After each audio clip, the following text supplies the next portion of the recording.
Основното јавно обвинителство од Тетово заедно со СВР Тетово и надлежните инспекциски служби врши увид во фирма лоцирана во слободната индустријска зона во близина на тетовското село Сарачино, каде што ноќеска се затруени над 200 работници. Утрово од страна на Тетовската клиничка болница во СВР Тетово било пријавено дека во болницата се донесени над 200 затруени лица вработени во фирмата. Според првичните сознанија, лицата се затруле најверојатно од храната што ја консумирале околу 1 час од пополнок, додека 2 часа подоцна ги почувствувале првите симптоми. Се жалеле на болки во стомакот, повраќање и вртоглавица, соопштуваат од јавното обвинителство. Според првичните информации, затруени се 220 работници од фабриката Леар во Тирс Тетово, кои биле на трета смена на работа. Од вкупно 264 работници, колку што биле на работа, кај 220 од нив се појавиле првите симптоми на труење од храна.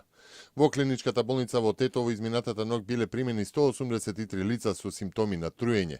Директорот на болницата, Флорин Бесими, денеска изјави дека е формирано координативно тело од сите медицински установи во градот и започнати се процедурите за утврдување на причините што довеле до труење на вработените. Во процедурални забелешки, реплики и контрареплики продолжи конститутивната собраниска седница за избор на председател, заменик председател, членови и нивни заменици на Комисијата за прашањата на изборите и именувањата. ВМРО ДПМН повторно укажа дека народот не и верува на СДСМ и сака да слушне што прифатило од платформата на албанските партии, а СДСМ обвини дека ВМРО ДПМН со постојани меѓусебни реплики намерно го блокира собранието. Дали и која е цената што треба да се плати за Македонија и дали татковината воопшто има цена? Народот надвор, револтиран и загрижен, на протести за заедничка Македонија бара одговор, не е дојден ни партиски ни етнички, рекоа Сашо Василевски и Зоран Илиовски од ВМРО ДПМН. Вчера пратеникот од Дуи Джевата Деми од собранеската говорница јасно кажа дека се што бараат албанците преку Алијансата за албанците на Зијадин Села и Дуи е цената која што СДСМ треба да ја плати. Со оваа изјава Адеми потврдува дека сите услови како и тиранската платформа која што СДСМ ја прифатил за да дојде на власт. Некој сака да не наведе на војна, но во тоа нема да успее, изјави Љубиша Ѓоргиевски, поранешен председател на собранието, вчера пред огромниот број граѓани собрани пред собранието за време на протестите за заедничка Македонија. Тој побара од граѓаните да се направи петиција со која ќе се побара од Европската унија да се огради од тиранската платформа.